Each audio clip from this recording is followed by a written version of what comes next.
They smiled, shook hands, and announced Kevin Walsh's promotion while my name sat there like yesterday's coffee, again. After 15 years of pulling their systems out of the fire, training half the engineering team, and being told next quarter every single time, I watched a 29-year-old MBA get handed the director role I'd been chasing for 6 years. That boardroom meeting wasn't just disappointing, it was the moment everything became crystal clear. I'm Jason Mitchell, 48 years old, and I've been Senior Engineering Manager at Innovate Tech Systems long enough to know when I'm being played. What happened next wasn't loud or dramatic, but it made them panic later. And when they came begging, I didn't say yes. Let me back up and give you the full picture.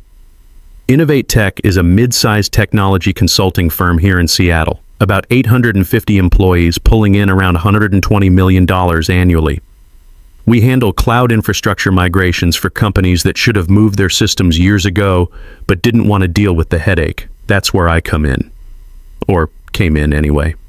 For the past 15 years, I've been the guy they call when everything's on fire. The Pinnacle financial migration that was 3 weeks behind schedule and bleeding money, I fixed it over a weekend. The Morrison Industries security audit that found 47 critical vulnerabilities, I redesigned their entire network architecture in 2 weeks. Dataflow's system that kept crashing every Black Friday, I built them a load balancing solution that's still running flawlessly 3 years later. I manage a team of 15 senior engineers spread across 3 time zones. My project portfolio is worth $35 million in active contracts. I've trained 12 engineers who've gone on to senior positions. 8 of them got promoted to roles I applied for but didn't get. The math on that started bothering me around year 4, but I kept telling myself it was just timing. Scott Palmer, our VP of Engineering, has been my boss for the past 6 years. Nice enough guy on the surface, but he's got this way of making promises that somehow never materialize. Your turn is coming, Jason. We just need to see how this quarter plays out. The board wants to see a few more wins under your belt. Always something. The conference room was packed that Thursday morning. Glass walls, leather chairs, the usual corporate theater. All the senior staff was there. Scott, the CTO, a couple of board members, even some people from other departments who had no business being in an engineering meeting. That should have been my first clue. Scott cleared his throat and said, "We're excited to announce our new Director of Cloud Infrastructure." He paused just long enough for everyone to expect my name. I actually started to sit up straighter. Then he said, "Kevin will be stepping into the role effective immediately." A few people clapped. Someone said, "Congratulations." I kept my face neutral while something inside me just snapped. Clean and quiet like a circuit breaker throwing. I didn't look at Kevin because I already knew he was grinning. Kid's been at the company for exactly 18 months. Fresh MBA from some fancy East Coast school, talks a good game about digital transformation and agile methodologies, but ask him to configure a load balancer and he'll give you a blank stare. His biggest qualification? His dad sits on our board of directors. Scott turned toward me and added, "Jason, let's connect offline about your development path."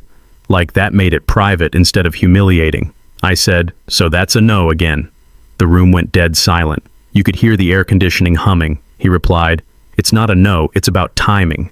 "This is the 8th time you've said that," I said. First time anyone had counted out loud. Scott shifted in his chair, looking uncomfortable. "These decisions are complex, Jason. There are a lot of moving parts. Who's making them?" I asked. Someone coughed. Kevin studied the table like it contained the secrets of the universe. Scott said, "Let's keep this professional. I am being professional. I'm asking why the guy who saved the Pinnacle migration and trained 12 engineers wasn't even considered for a role that's basically what I've been doing unofficially for 3 years. That's when the real humiliation hit. Not because of what Scott said next, but how easily he said it. Like he'd practiced this line. "Jason, you're invaluable where you are," he said, smiling like it was a compliment. "The team depends on you. Our clients trust you. You're the backbone of this department." I nodded once, slowly. "So I'm valuable enough to fix disasters, but not valuable enough to prevent them." He didn't answer. Just moved on to the next agenda item like I hadn't spoken. Started talking about quarterly targets and client satisfaction metrics while I sat there processing what had just happened. That was the line. Not because I didn't get promoted. I'd been dealing with that disappointment for years. It was because they did it publicly, formally, and without shame. After 6 years of next quarter promises, after building half their client relationships personally, after being the guy everyone calls when the impossible needs to happen, they handed my job to someone's kid and expected me to smile about it. The meeting ended like they always do. Chairs scraping, people avoiding eye contact, Kevin getting pulled aside by leadership while I gathered my laptop and walked back to my desk. A couple of people patted my shoulder and mumbled apologies as I passed. Someone whispered, "I'm sorry," as I walked down the hallway. I said it's fine because that's what you say when something important and irreversible just happened and you need time to figure out what comes next. By the time I sat down at my desk that afternoon, my inbox already had a message from Scott with the subject, "Quick Sync." I didn't open it. Another email came from Pacific Coast asking if I could hop on a call. Their new deployment was acting up again. I replied yes. I always replied yes. But something had changed. I worked the rest of that day the same way I always had. Answered tickets, solved problems, kept the systems running. But I noticed something different in how people looked at me. Some looked relieved, like my presence meant their stuff would work. Others looked uncomfortable, like they just watched something they didn't want happening to them. At one point, Kevin walked by with a stack of printouts and said, "Hope we can work well together, Jason." I said, "We already do." Which was true. What I didn't say was that the decision they made that morning had changed everything. That meeting wasn't about a title, it was a declaration. It told me exactly where I stood, how I was seen, and how far my 15 years of loyalty extended in their eyes. I didn't cry. I didn't argue again. I didn't march into Scott's office asking what I could do better. I closed my laptop, saved my files, and took a breath. Because humiliation sharpens your focus if you let it. By the time I shut down that evening, I knew one thing for certain. I was done waiting. Whatever came next was going to be on my terms. Here's what I realized driving home that night. For 6 years, I'd been playing their game by their rules.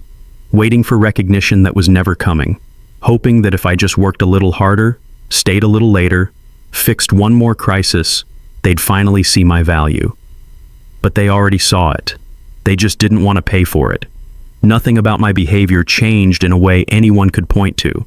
That's why nobody noticed what had shifted. I answered the same tickets, joined the same calls, solved the same problems. But I stopped volunteering context.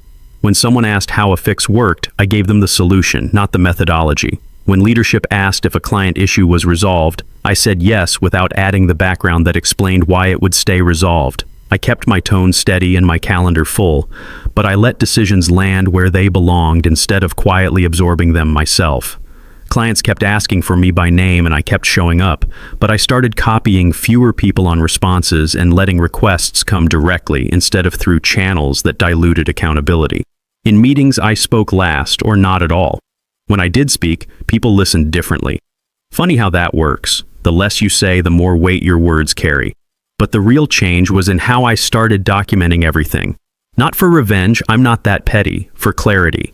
I wanted to understand exactly where my effort was going and who was benefiting from it.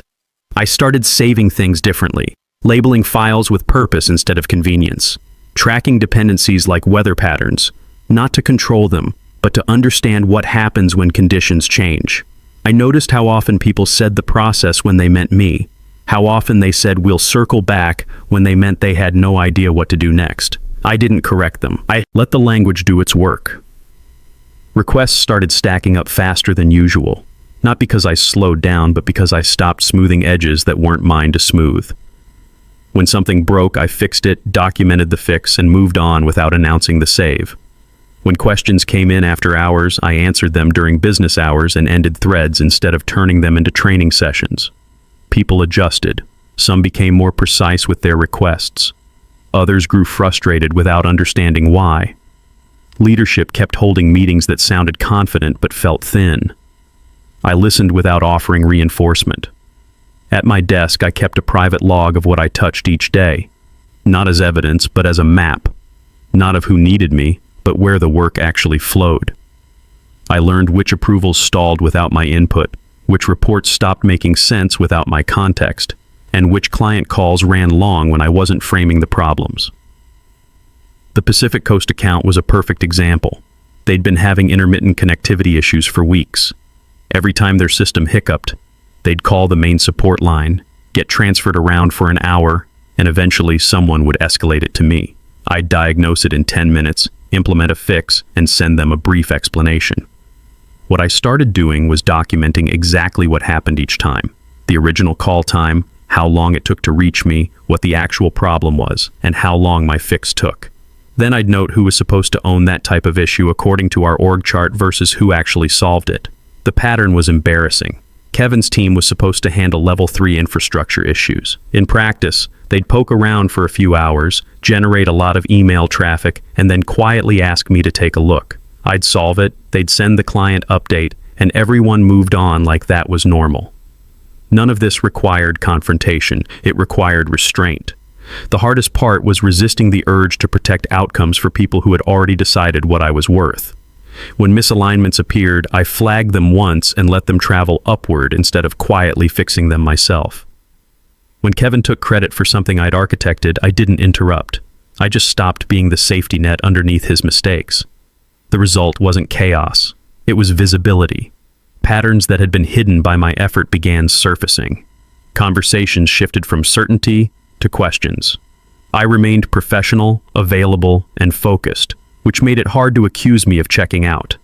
I was still doing the work, just not compensating for gaps that weren't acknowledged. By month's end, people treated my availability like a resource instead of an assumption. Leadership started asking for updates that didn't exist in the format they expected. I watched them hunt for clarity in dashboards that had always relied on context I provided in hallway conversations. I said nothing, not out of spite, but out of accuracy.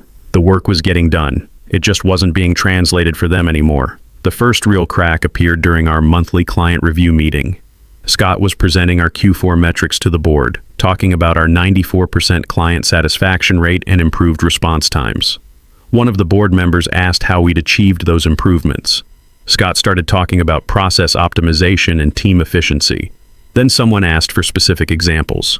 That's when things got interesting. Scott fumbled through his presentation, mentioning cross-functional collaboration and streamlined workflows. The board member pressed for specifics.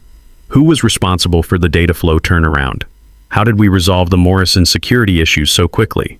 Scott kept using we and the team without naming anyone. I sat there taking notes, saying nothing. Finally, the board member looked directly at me and asked, "Jason, you've been quiet.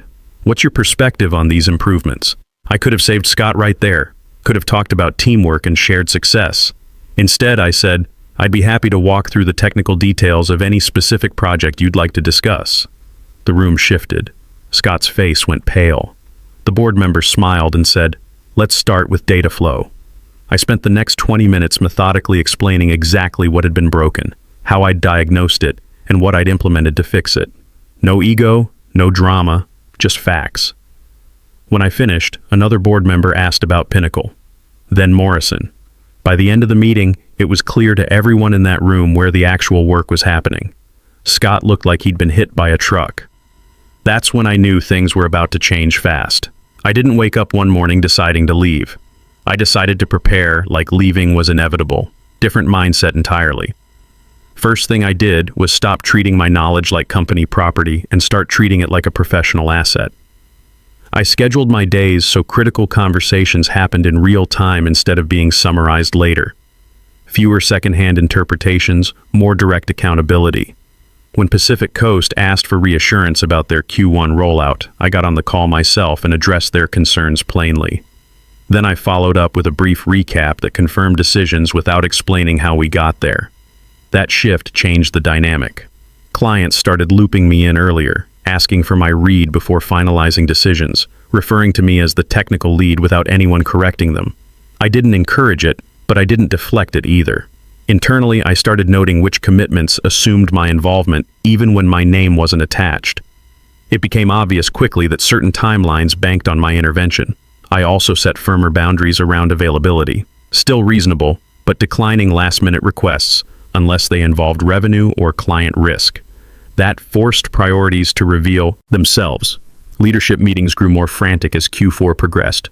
I watched them chase symptoms instead of causes. I stayed out of it. Outside the office, I took quiet steps. Updated my portfolio with outcomes rather than responsibilities. Before and after states, client feedback, measurable improvements. Had coffee with former colleagues who'd left and asked what they wished they'd done differently. Opened a separate savings account and set a target that removed urgency from any future decision. None of this showed on my calendar. At work, I remained dependable, which made the growing dependence harder to acknowledge. When Scott asked if I could just take a look at something outside my scope, I asked what decision it would support and who owned it. Sometimes he didn't have an answer. The clearest signal came from clients whose contracts were up for renewal. Instead of negotiating through sales, they asked me directly what continuation would look like, as if I were setting the terms. I redirected them appropriately but noted the pattern. It wasn't loyalty to Innovate Tech, it was trust in execution. I also reviewed the agreements tied to my role, not looking for loopholes but understanding constraints. What I found was assumptions instead of protections, habits instead of safeguards. The breaking point came in early December. Kevin's team had been working on a cloud migration for Sterling Industries, a $4.2 million contract that Kevin kept calling his signature project. 3 weeks into the migration, Sterling's entire customer database went offline during peak business hours. Kevin panicked, called an all-hands meeting, brought in consultants, had his team working around the clock. After 18 hours of chaos, Sterling's CEO called our CTO directly and said if this wasn't fixed in the next 6 hours, they were terminating the contract and pursuing legal action. That's when Scott called me at home at 11 p.m. "Jason, I know this isn't your project, but we need you to take a look." I asked what authority Kevin was giving me to make changes to his architecture. "Whatever you need," Scott said. "Just fix it." I fixed it in 2 hours. The problem was basic. They'd misconfigured the database replication settings and didn't have proper failover protocols, stuff any senior engineer should have caught in testing. I documented the fix, sent Sterling a technical summary, and went back to bed. The next morning, Kevin sent an email to the entire leadership team taking credit for the rapid resolution and innovative problem-solving approach. He thanked his team for their collaborative effort and mentioned the importance of learning from challenges. My name wasn't in the email. That afternoon, Sterling's CTO called me directly and said, "Jason, Kevin's team seems to have some gaps. Can you personally oversee the rest of this migration?" I told him he'd need to work with our account management team on resource allocation. He said, "I'm not asking for your team, I'm asking for you. Sterling wants you as technical lead on this project, or we're moving to a different vendor." I forwarded that email to Scott without comment. As weeks passed, I could feel the organization tightening around unresolved issues. I resisted the urge to relieve that pressure. I answered questions once clearly and moved on. I stopped anticipating needs that hadn't been voiced. When asked to prep materials for initiatives I wasn't consulted on, I asked for context and timelines and waited for responses that came late or not at all. Work didn't stall because of me. It stalled because clarity was missing. By December, the leverage wasn't a secret I was hiding. It was reality they weren't measuring. I knew exactly which projects would wobble if I stepped away, which clients would escalate, and how long before concern became urgency. That knowledge didn't make me reckless. It made me patient. I kept showing up, delivering, maintaining my professional tone, because leverage works best when it's quiet and undeniable. When the time came to make my move, there would be no drama, no speeches, no burned bridges, just consequences unfolding exactly like I knew they would. I submitted my resignation on a Thursday afternoon, 2 days before quarter close. Timing matters when you want truth to surface quickly. I walked into Scott's office without scheduling and placed the letter on his desk before he could start talking. He read the first line, looked up and said, "This seems sudden," which was completely wrong in a way only denial can be. I said, 3 weeks notice, and waited. He asked if this was about the promotion. I said no, because it wasn't anymore. He tried again, slower this time. The company needed stability. My work was critical. This wasn't good timing. "That's exactly why," I said, and stood up before he could respond. Within an hour, my calendar filled with meeting requests I hadn't accepted yet. By end of day, news had spread in that careful, hushed way companies use when they're hoping to contain something they can't. First call came from a VP I rarely interacted with, asking if anything could change my mind. I said no. Second came from HR asking how much documentation I could prepare. I asked what technical decisions they needed it to support. There was a pause, then a list that kept growing as she spoke. I said I'd prioritize what affected active clients. That night I went home on time and didn't check email, hadn't done that in years. Next morning, I logged in to find a message marked urgent asking me to join Leadership Sync immediately. I joined, listened, answered questions directly. They wanted to know what would be impacted, how quickly someone could step in, whether timelines would hold. I told them what I knew and stopped there. When someone asked me to guarantee outcomes beyond my notice period, I said I couldn't. By noon, Dataflow emailed asking why their security audit had been rescheduled twice. I replied that I was transitioning responsibilities and copied the account manager. 10 minutes later, Scott messaged asking if I could help manage client expectations. I asked which ones. He didn't answer. First retention offer came that afternoon, framed as a career conversation, title adjustment, compensation bump, remote flexibility. I thanked them and declined. Second came next day, more urgent, with specific numbers. 30% salary increase, director title, stock options. I declined again. By Monday, the tone had shifted. Meetings were shorter, questions sharper. People stopped pretending this was manageable. Dataflow requested confirmation that I'd be on their Q1 migration, and sales forwarded it with FYI in the subject. I replied to the client with clarity and forwarded my response back without comment. That afternoon, leadership asked me to document everything I was currently managing. I sent a factual summary and nothing else. They requested training sessions. I scheduled what fit in my remaining time and declined the rest. Someone suggested extending my notice. I said no. The system didn't break, it exposed itself. Decisions slowed because ownership was unclear. Calls multiplied because context was missing. The company moved quickly but not coherently. The difference mattered. On day 8, a senior director stopped me and said, "We underestimated this transition. Closest thing to honesty I'd heard in years." Day 10, they made another offer. This one bypassed Scott entirely, promising technical leadership and a path to VP. The CTO himself delivered it. I listened, thanked him, said my decision stood. The room stayed quiet longer than necessary. The real panic started when clients began making moves of their own. Sterling Industries called an emergency meeting and asked to speak with me directly. No sales team, no account managers, just me and their technical leadership. Jason, their CTO, said, "We've been talking internally. When you leave Innovate Tech, where are you going?" I told them I was starting independent consulting. What would it take for Sterling to be your first client? That conversation lasted 2 hours. By the end, I had my first contract signed, a $2.8 million annual retainer to oversee all their cloud infrastructure. More than my Innovate Tech salary and Kevin's combined. Word travels fast in our industry. Pacific Coast called the next day with a similar proposal. Then Morrison Industries. Then 2 companies I'd never worked with directly but who'd heard about my track record through the technical community. By my final week, I had $8.4 million in confirmed contracts and a 6-month waiting list. Innovate Tech's leadership made increasingly desperate offers. Equity partnership. Technical founder role. My own division. Scott even suggested they could restructure Kevin's position if I stayed. I declined everything politely and professionally. Final day, I closed what I could, sent transition notes, turned in my badge. Walking out, my phone buzzed with a message from Dataflow, asking if I'd landed somewhere new yet. I didn't answer right away. Stepped into the elevator, doors closing, felt the building recede without drama. What I left behind wasn't a gap, it was a mirror, and they were finally forced to look. Calls didn't stop after I left. They multiplied, changed voices, dropped any pretense of courtesy. Scott called daily for the first week, each conversation more desperate than the last. The CTO offered to double my last salary.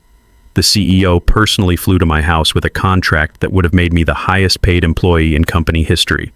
I told him the same thing I told everyone else. I'm not available. Within 6 weeks, Innovate Tech lost $18 million in contracts. Sterling, Pacific Coast, Morrison, and 4 smaller clients either terminated early or declined to renew. Kevin's team couldn't handle the technical complexity without my guidance, and clients weren't interested in training someone else's staff on their own time and money. The company reorganized twice in 3 months. Scott decided to pursue other opportunities. Kevin got moved to a project management role with no direct reports. They hired 3 senior engineers to try filling the gap I'd left. But experience can't be replicated overnight. 6 months later, I'm running Mitchell Tech Solutions with 5 full-time engineers and 12 clients. My smallest contract is worth more than my old salary. My largest is $4.2 million annually. Sterling's full infrastructure management deal. Last month, I ran into Scott at a conference. He looked tired but professional. We talked briefly about the market, the challenges of scaling technical teams, the importance of recognizing talent early. No tension, no hard feelings. Just two professionals who'd learned different lessons from the same experience. The story people like to tell about situations like mine ends with vindication. Someone admitting they were wrong, asking forgiveness. That didn't happen and didn't need to. Real ending was quieter. Realizing that moment in the boardroom wasn't the loss I thought it was. It was the release. Humiliation didn't diminish me, it clarified the terms. Everything that followed flowed from that clarity. Sometimes the best revenge is just being right about your own worth.